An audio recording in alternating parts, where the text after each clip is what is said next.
60 grams. Source of protein, 2.5 grams ng fiber. So, meal prep ko. So, ngayong Wednesday, so 130 grams yung kailangan ng source of protein. Tapos kape.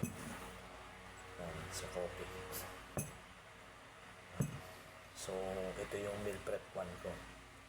So, meal 1.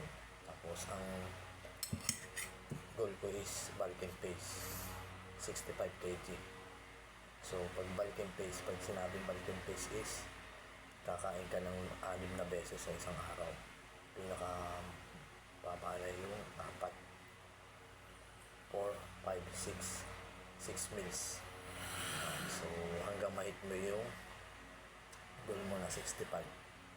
So, pag bulking is yung malaki, kung bagay yung malapad kantin niya. Tapos, may pure na muscle na. Yung may konti-konti. So, ito, share ko sa inyo. So, kaya na tayo.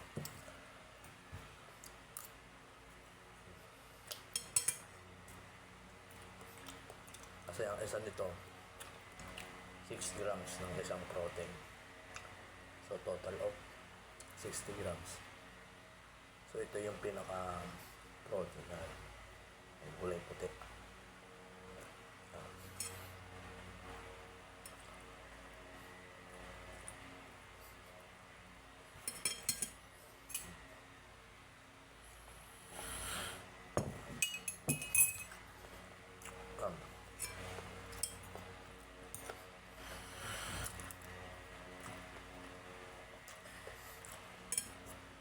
Maaga ako nagising.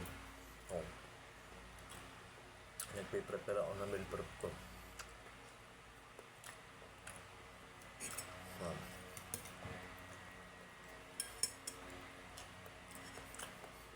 Kasi may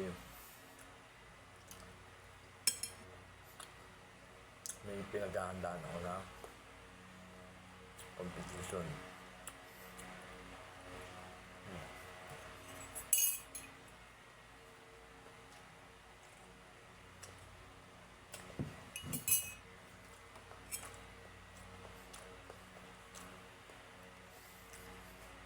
Wala pa ako yung weighing scale o timbangan.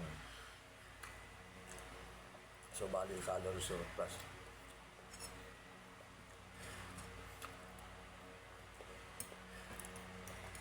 Yung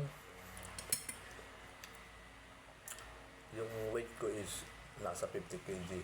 So, ang equivalent ng protein nun is nasa 110. So, depende sa body weight mo. So, nagdagdag ulit ako ginawa ko ng 130 grams. Kasi, need ko is nasa 2,200 calories. Sa isang araw yun na. Kasi nakabike nga tayo. So, ngayon hindi ako nakatrack. So, yun nga.